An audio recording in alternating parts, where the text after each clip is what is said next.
My boss fired me on the 18th hole of a private golf course. He smiled, expecting me to beg in front of our most important client. Instead, the billionaire client handed me a new contract and made me his executive on the spot. By midnight, my former boss would lose a $500 million deal, and his company would collapse. Sometimes, the most perfect revenge is simply handing an arrogant fool the shovel to dig his own grave. Hello, and welcome back to Boss Revenge Stories. We want to sincerely thank you for your incredible support, but unfortunately, YouTube has completely demonetized our channel, leaving us without the budget to continue operating. Because of this, we are forced to stop uploading new videos on this platform in the near future and will transition to operating exclusively on Patreon.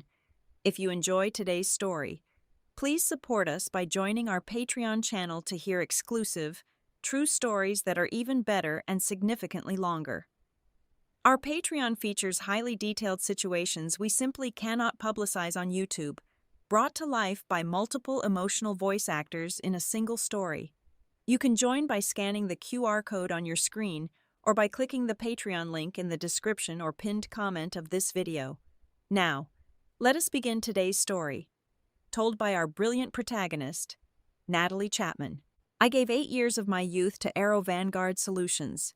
At 34 years old, I held the title of Director of Operational Architecture, which was a very formal way of saying I was the person keeping the company from collapsing into digital rubble. We built smart grid technology, designing the digital infrastructure that optimized energy distribution across entire states. When I first signed on, we were just a handful of chronically sleep-deprived engineers working in a cramped office that always smelled like burnt coffee and desperation.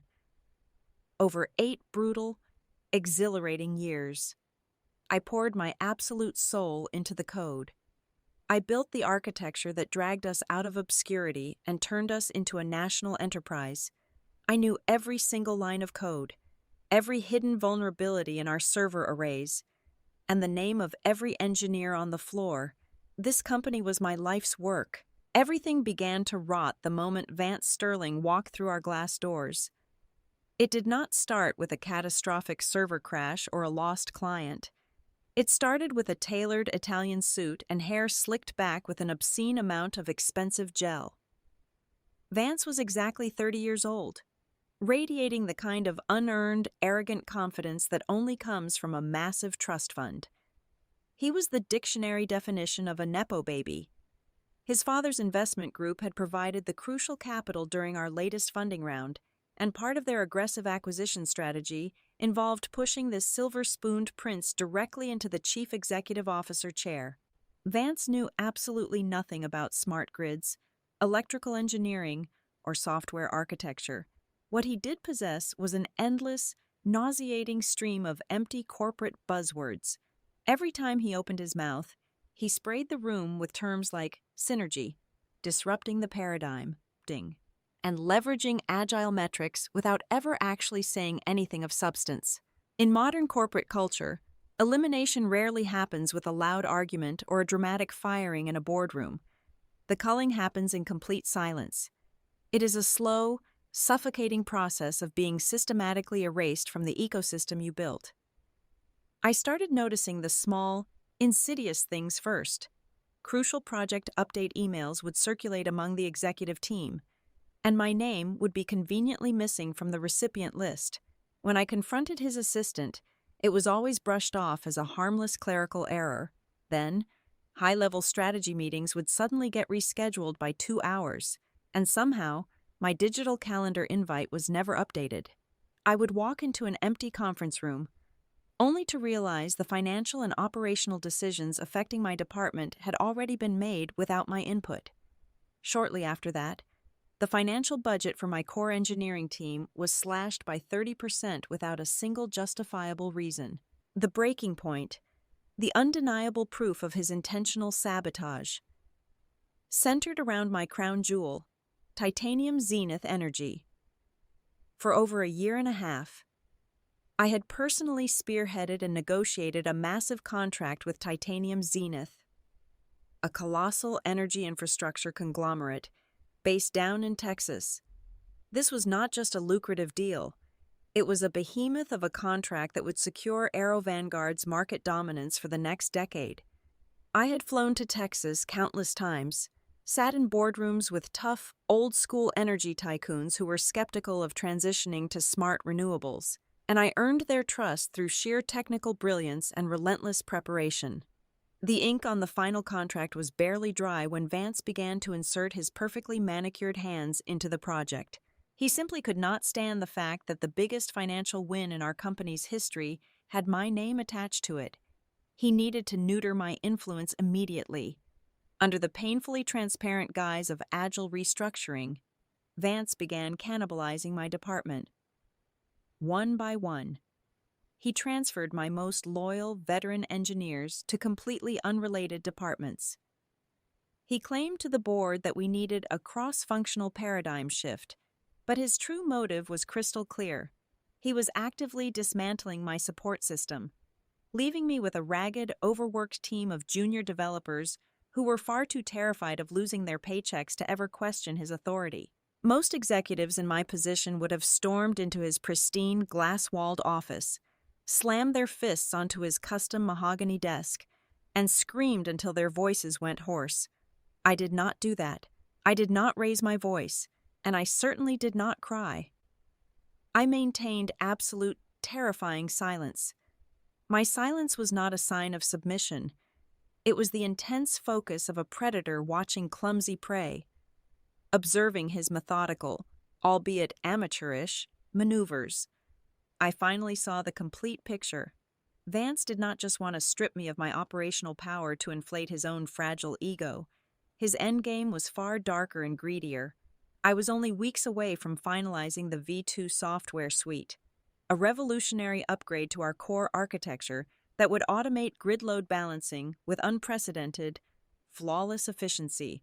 Vance wanted to steal the copyright. He was setting the stage to push me out right before the launch, slap his name on my life's work as the lead visionary, and present himself to the investment board as a technological genius. He thought I was just a tired, middle management employee he could quietly discard. He had no idea he had just declared war on the architect, who held the blueprints to the entire building. The digital breadcrumbs were almost insulting in their sloppiness. Late one Tuesday evening, while running a routine diagnostic on our secondary backup arrays, I noticed a glaring anomaly in the restricted administrative directory. It was a heavily encrypted executive file, flagged for upcoming presentation to the board of directors. Vance had used a standard enterprise-grade encryption key, completely forgetting, or perhaps never bothering to learn, that I held the master decryption protocols for the entire network infrastructure. It took me less than 5 minutes to crack it open. Sitting alone in the soft, blue glow of my monitors, I read through the 70-page submission document for the V2 software launch. My blood turned to ice there, printed in bold, arrogant corporate font. Vance had designated himself as the lead creator and chief architect of the platform. My name had been meticulously scrubbed from every single page, replaced entirely by his. It was a staggering level of corporate theft, executed with the finesse of a sledgehammer. He had even forged backdated internal memos in the appendix to make it look like he had been steering the engineering design process from the very first day. The very next morning, he escalated his clumsy offensive. I tried to access the core data repository at precisely 1 minute past 6 o'clock in the evening, only to be met with a glaring red access denied prompt on my screen. He had quietly altered the server architecture permissions, establishing a hard firewall that locked my credentials out of the master codebase after standard business hours. His logic was painfully transparent. He wanted to ensure I could not download, copy, or back up any foundational evidence of my authorship before he made his final move. He actually thought a crude, time-based digital padlock could stop the very person who forged the lock itself. I knew the backdoor access routes through the legacy cooling system monitors. I could have bypassed his lockout in 3 keystrokes, but I chose not to. Let him believe his little fences were holding the monster at bay. If Vance wanted a powerless victim, I decided to give him a spectacular, award-winning performance. Over the next 2 weeks, I did not show a single ounce of resistance or frustration. I smiled warmly at him in the hallways. I sat through his agonizingly pointless strategy meetings, nodding submissively while he confidently butchered basic engineering concepts in front of the junior staff. To complete the illusion, I began submitting utterly mundane, uninspired status reports. I played the exact role he expected, a defeated, burned-out middle manager who had finally run out of creative fuel. I wanted him to look at me and see a woman who was quietly surrendering to the inevitable machinery of corporate politics. His smugness grew by the day, entirely blind to the massive trap being laid directly beneath his expensive Italian leather shoes. While Vance was busy practicing his visionary victory speeches in the mirror, I went to work in the absolute shadows, every night, locked securely inside my apartment. I opened a personal, completely air-gapped laptop that had never once connected to the Aero Vanguard Company network. Line by line, I began rewriting the core architecture of the V2 software entirely from memory. But this time, I wove something special deep into the digital foundation. I engineered a highly sophisticated, completely legal kill switch. I disguised it as a proprietary licensing protocol deeply embedded within the complex load-balancing algorithms. If my employee credentials were ever officially terminated from the active Human Resources Registry, the software would instantly recognize an unauthorized licensing breach. The code would not delete itself, as that would be criminal vandalism, but it would politely scramble the active routing keys, rendering the entire V2 platform a useless, chaotic mess of dead data. I spent nearly 80 hours perfecting it. It looked exactly like a standard compliance handshake, completely invisible to anyone who did not understand the underlying physics of grid distribution. With the digital explosive primed and hidden, I needed to secure my geopolitical advantage. Vance was aggressively trying to leverage the titanium Zenith energy contract for his own glory, which meant I needed to speak directly to the one entity he feared above all else. On a rainy Thursday afternoon, I drove 50 miles outside the city limits to a deserted, dimly lit diner situated along an empty stretch of the interstate highway. I had used a prepaid burner phone to arrange a strictly anonymous meeting. I sat in a cracked vinyl booth, nursing a cold cup of black coffee, waiting for the proxy of Elias Thorne. Elias was the billionaire founder of Titanium Zenith, a man legendary for his ruthless pragmatism and total intolerance for corporate fools. At exactly 3 o'clock in the afternoon, a sharp-looking woman in a sleek gray trench coat slid into the booth across from me. She was Elias Thorne's chief of staff, without a word of greeting. I slid a thick, physical dossier across the sticky table. It contained hard, undeniable, notarized proof of my sole authorship of the V2 architecture, alongside a brutal risk assessment of what would happen to Titanium Zenith's energy grid if an incompetent fraud like Vance took control of the integration phase. She reviewed the documents with cold, calculating eyes. Then, she looked up and handed me a piece of verbal information that made the entire puzzle snap into sharp, horrifying focus. "He is not just stealing your credit for the software, Natalie," she said, her voice perfectly level and devoid of emotion. "Our financial analysts did a deep dive into Aero Vanguard's recent quarterly spending. Vance has been recklessly bleeding capital on failed side ventures to impress his father's board of directors. He has created a massive financial sinkhole. You have a massive block of stock options that reaches its vesting date in exactly 12 days. If you are terminated for cause before that date, those shares automatically return to the company pool." The sheer audacity of his plan left me breathless for a fraction of a second. The picture was complete. Vance was planning to fire me right before my vesting date, effectively robbing me of millions of dollars in earned equity to quietly plug the gaping financial hole he had dug for himself. "We are talking about nearly $4 million, the chief of staff stated, tapping her manicured finger on the wooden table. "He plans to reabsorb your shares, balance his disastrous ledger, and present the V2 launch As his ultimate triumph, Elias hates incompetence, but he despises arrogant thieves even more. What is your next move? I looked out the diner window at the pouring rain, a cold, razor-sharp smile finally breaking across my face. I am going to let him think he has won, I replied, my voice steady, right up until the exact moment he destroys himself. The physical invitation arrived on a crisp morning. It was an offensively thick piece of cardstock, embossed with a ridiculous gold foil trim that probably cost more than a junior software developer's weekly salary. It was an exclusive, non-transferable pass to the Glass Pines Summit. For those unfamiliar with the absurdities of upper-echelon corporate networking, Glass Pines is a hyper-exclusive, invite-only golf retreat tucked away on the breathtaking, windswept cliffs of the Monterey coastline in California. It is the exact kind of sanctuary where men like my boss go to smoke absurdly expensive cigars, drink aged scotch, and pretend they actually built the empires they inherited. Over my 8-year tenure, despite securing every major account that kept our lights on, I had never once been invited to this annual spectacle of male ego. Until today. Accompanying this gilded piece of trash was a digital summons in my inbox. The email from him was practically dripping with manufactured corporate condescension. "I would like you to join me this weekend on the green," he wrote. "It is time we thoroughly discuss the generational transition of leadership within the firm and outline your specific role moving forward." Sitting alone in my office, reading those hollow words, I actually leaned back in my chair and laughed out loud. The sheer, theatrical arrogance of his strategy was breathtaking. I saw the entire play unspooling in my mind with perfect clarity.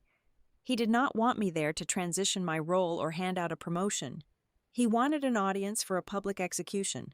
He knew Elias Thorne would be holding court at Monterey. My boss was planning to use me as a human sacrifice on the altar of corporate ruthlessness. He intended to fire me right in front of the imposing Texas billionaire to prove a point. He wanted to demonstrate that he was a decisive, alpha dog executive who was not afraid to violently cut out the foundational roots of his own company. He thought publicly slaughtering the architect of his most successful project would make him look strong, visionary, and totally in control. When Thursday evening rolled around, I began packing my overnight bag for the coast. Any normal executive heading to a luxurious weekend networking retreat would have carefully folded designer cocktail dresses, cashmere sweaters, and expensive golf polos. My suitcase told a vastly different story. I packed 3 heavily bound, meticulously indexed legal dossiers. I packed a thick stack of certified notarized server login logs that unequivocally documented every single unauthorized keystroke he had made while attempting to alter the proprietary copyright filings over the past month. And finally, nestled at the very bottom, I packed 1 highly classified, tightly sealed contract envelope. I did throw in 1 simple, navy blue polo shirt and a pair of standard khaki slacks, strictly to maintain the visual disguise of a willing, oblivious participant in his little weekend game. Friday morning, I walked into the corporate headquarters for what I knew with absolute certainty would be the very last time. I did not bring a cardboard box to pack up my memories. I did not make a scene or say any tearful goodbyes. I quietly spent exactly 45 minutes wiping every single trace of my personal existence from the room I had occupied for nearly a decade. I took down the small framed photographs, removed my favorite ergonomic mouse, and meticulously shredded every physical memo left in my drawers. I left the company-issued laptop sitting dead center on the immaculate glass desk, fully charged, but completely wiped of any personal passwords, browsing history, or cache data. By the time I finished, the office looked entirely sterile, as if a ghost had worked there for years. As I walked out of the heavy glass doors and hailed a car to the airport, my heart rate was perfectly, almost frighteningly steady. I was not a woman walking blindly into a career ambush. I was an architect, walking into a high-stakes negotiation room, carrying a fully armed nuclear warhead in my briefcase, just waiting for the perfect, quiet moment to press the button. The morning air at the Monterey Resort was thick, heavy with the sharp scent of ocean salt, roasted espresso, and $50 Cuban cigars. The coastal fog clung to the cliffs, matching the chillingly tense atmosphere of the country club patio. Everywhere I looked, groups of wealthy, overly confident men in pastel athletic wear stood in circles, loudly comparing the sizes of their investment portfolios. I stood near the practice green, holding a single iron, waiting for the charade to begin.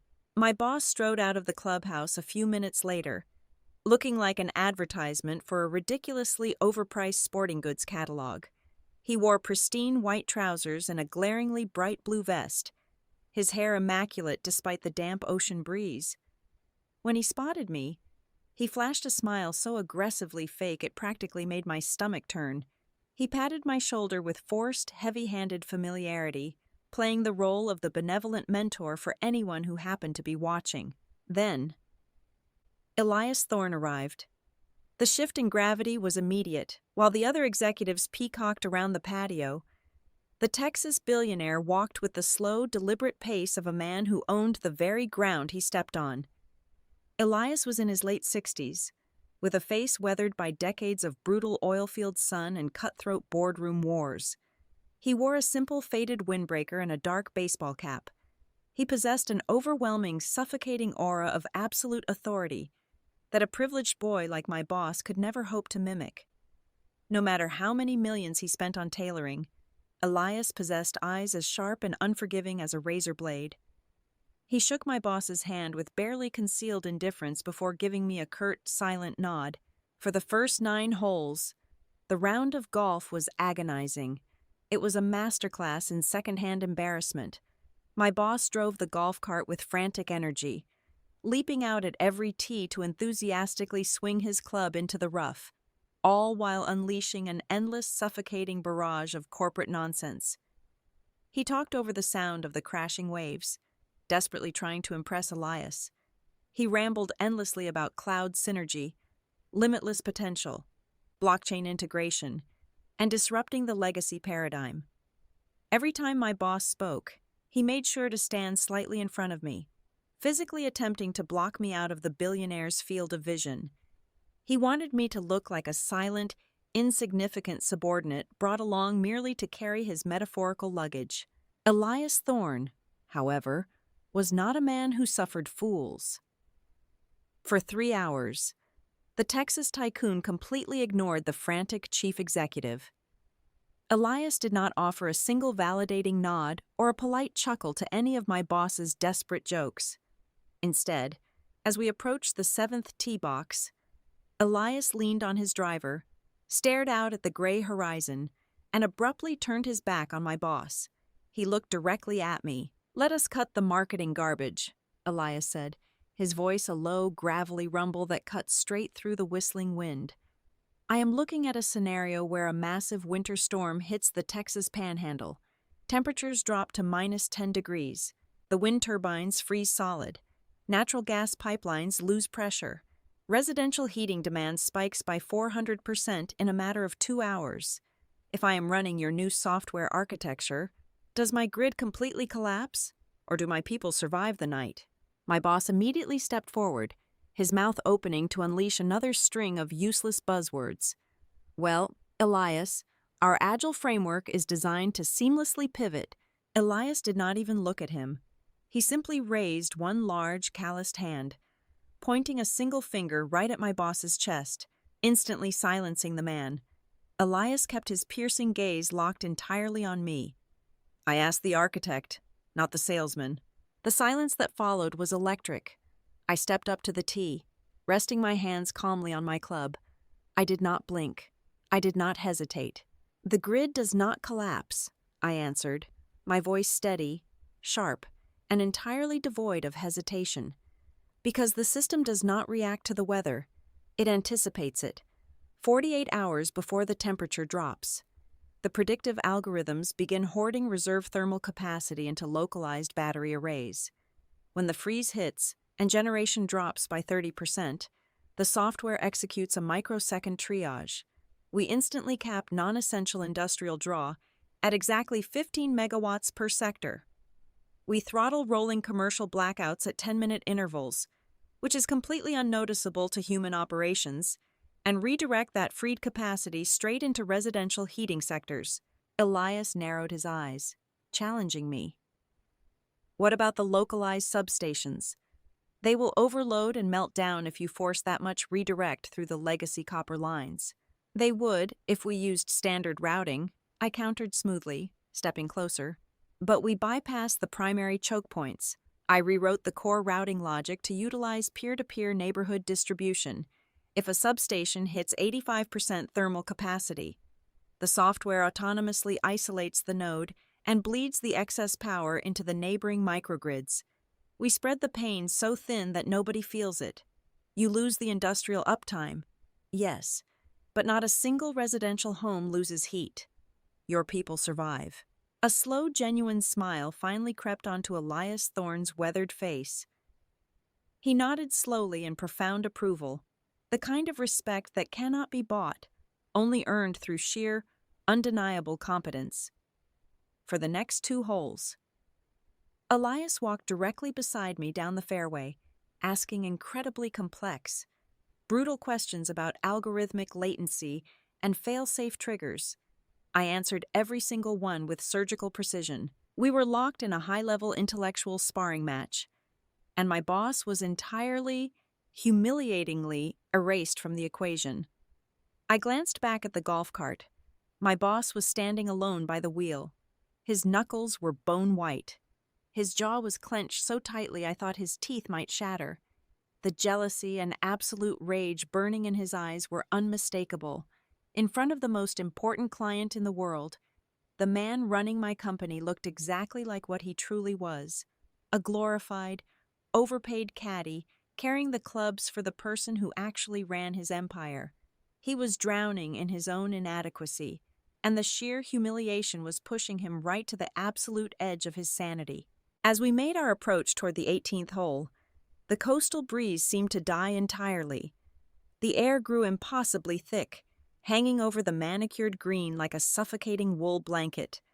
The psychological pressure was palpable, pressing down on my shoulders with every step.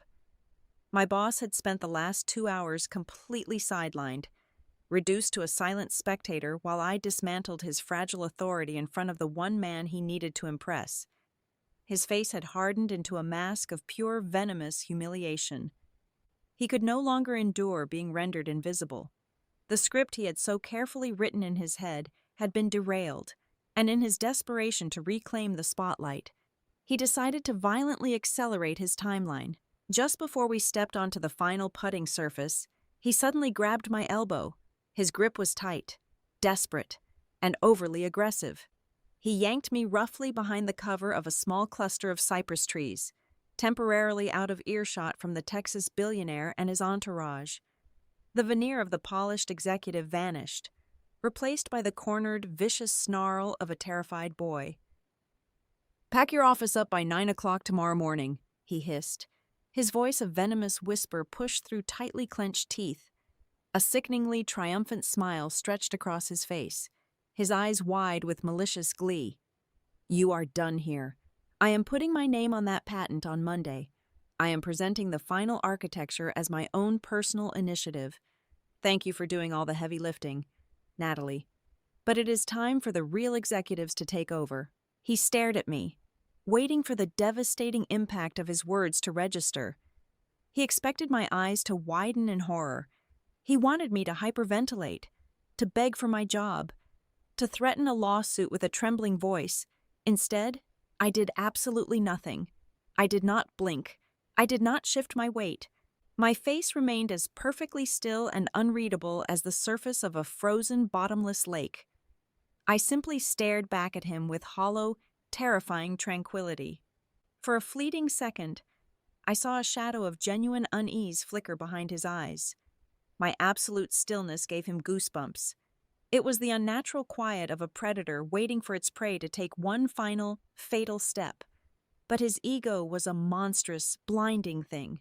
It quickly smothered his basic survival instincts, convincing him that my silence was merely the paralysis of defeat. He let go of my arm, adjusted the collar of his expensive vest, and strutted out from behind the trees. He marched directly onto the vibrant green grass of the 18th hole, his chest puffed out, radiating artificial dominance. The green was unusually crowded. The billionaire and his chief of staff were examining the slope of the grass. A group of 4 other high-profile chief executive officers from rival tech firms had just finished their round on the adjacent 17th hole and were lingering near the clubhouse patio. Drinks in hand, watching our group finish. The stage was perfectly set. The audience was gathered. My boss marched to the very center of the green and loudly, intentionally cleared his throat. The sharp, obnoxious sound cut through the quiet murmur of the golf course. He made sure every single person within 50 yards turned their heads to look at him. He stood tall, soaking in the collective attention, before turning his gaze directly onto me. "Elias, gentlemen," my boss announced, projecting his voice so it echoed across the manicured landscape. His tone was drenched in condescending, paternalistic authority. "Today has been highly illuminating as we prepare to revolutionize the energy sector. Aero Vanguard requires far more aggressive, breakthrough thinking. We are entering a new era of unprecedented growth." He paused, letting the dramatic tension build, savoring the absolute power he believed he held in his hands. "And to achieve that," he continued, his voice ringing with cruel finality, "it is time we remove the outdated, expensive, and stubborn gears that are slowing down our machine. Natalie, your services are no longer required. You are officially terminated, effective immediately. Security will mail you whatever is left in your desk." The cruelty of the moment was staggering. It was the raw, unadulterated ruthlessness of corporate capitalism laid bare on a Friday afternoon. A complete and utter silence fell over the 18th hole. Not a single bird chirped. The wealthy executives on the patio froze with their crystal glasses halfway to their mouths. The billionaire stood perfectly still, his golf putter resting lightly against his leg. Every single pair of eyes on that golf course slowly rotated to focus entirely on me. The air crackled with morbid anticipation. They were all holding their breath, waiting for the inevitable, humiliating collapse. They expected me to shatter. They expected hot tears to stream down my face, or for me to scream obscenities, or to crumble onto the pristine grass in a fit of uncontrollable, devastating rage. The silence stretched over the 18th hole, thin and incredibly fragile, threatening to snap under the immense weight of the moment. Every wealthy executive on the patio was holding their breath, waiting for my inevitable, catastrophic breakdown. But I did not shatter. I did not cry. Instead, the corners of my mouth slowly curled upward into a calm, gentle smile. I let out a soft, genuine laugh that floated effortlessly across the tense green. The pure, completely unbothered sound of my amusement hit my former boss like a physical blow to the chest. He blinked, his manufactured, aggressive posture faltering for a fraction of a second, completely unable to process why the woman whose career he had just publicly executed was smiling at him. Before he could open his mouth to bark another humiliating command, Elias Thorne moved. The Texas billionaire stepped forward, completely ignoring the man who had just shouted his lungs out. Elias walked directly toward me, extending his large, calloused hand, and grasped mine in a firm, undeniable shake of ultimate respect. "Welcome to Titanium Zenith," Elias announced, his deep, gravelly voice carrying easily to the audience of stunned chief executive officers on the patio. "It is an absolute honor to finally introduce my new chief technology officer." My former boss froze completely in place. The smug, venomous satisfaction drained from his face in an instant, replaced by a hollow, gaping expression of sheer, paralyzing confusion. "Elias, wait, what are you talking about?" he stammered, his polished executive facade crumbling right before our eyes. "She is fired. She does not work for you. She is nobody." Elias slowly turned his head to look at the younger man. His eyes filled with absolute, unfiltered disgust. Without speaking a single word to him, the billionaire reached into the side pocket of his customized leather golf bag. He pulled out a thick, tightly bound legal document, the very same highly classified contract I had packed in my suitcase the night before. With a flick of his wrist, Elias tossed it casually through the air. It landed with a heavy thud on the pristine grass, coming to rest directly at the tips of my former boss's expensive white golf shoes. You really should read the contracts your company signs before you start playing corporate dictator, Elias rumbled, crossing his arms over his broad chest. That is the finalized master agreement for our infrastructure integration. It contains a highly specific keyman clause, buried deep in the legal annex. It was explicitly drafted by Natalie and approved by your own legal team months ago, back when you were too busy taking luxury vacations to review the actual paperwork.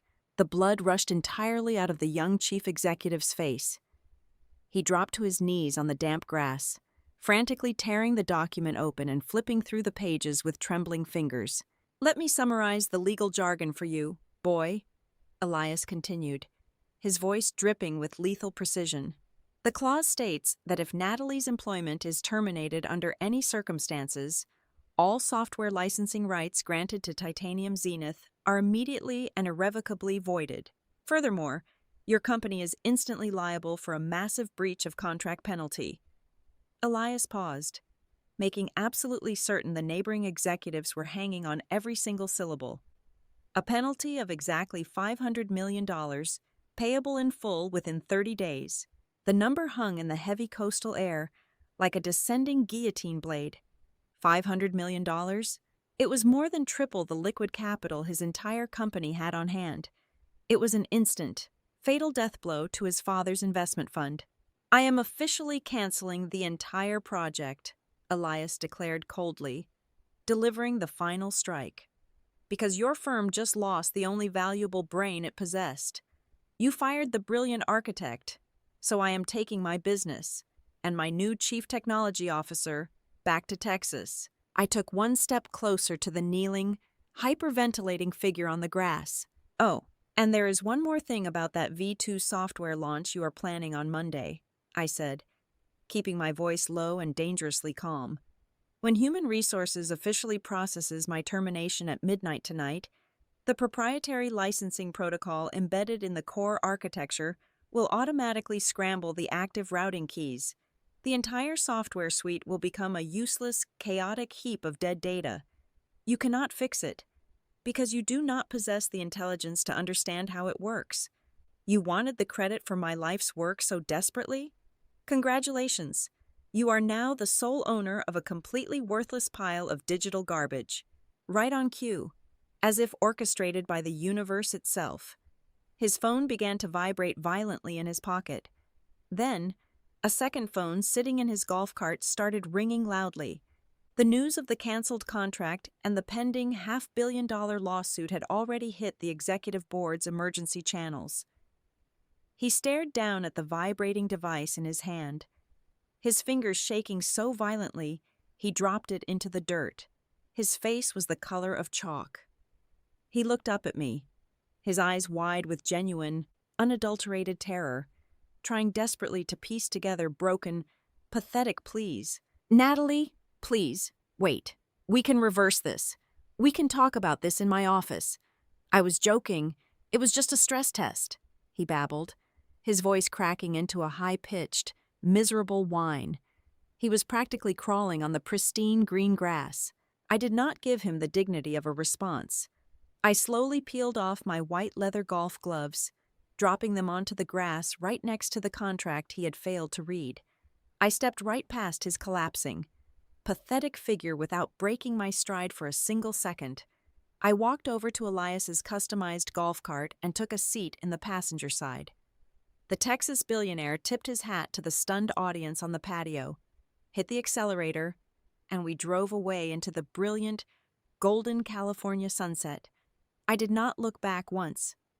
Behind me, I could hear the desperate, helpless screams of a ruined man echoing across the 18th hole, a man whose entire inherited empire would be nothing but front-page obituary news in the financial papers by tomorrow morning. Thank you so sincerely for taking the time to listen to this story today. We would love to know, where in the world are you listening from? If you enjoyed today's story, please know that because we are forced to stop uploading new videos on this platform in the near future. we will transition to operating exclusively on Patreon. Please help us by joining our Patreon channel to hear the absolute best, most exclusive true stories that we simply cannot make public on YouTube. You can scan the Patreon QR code on your screen right now, or use the Patreon link in the description or the pinned comment to join us.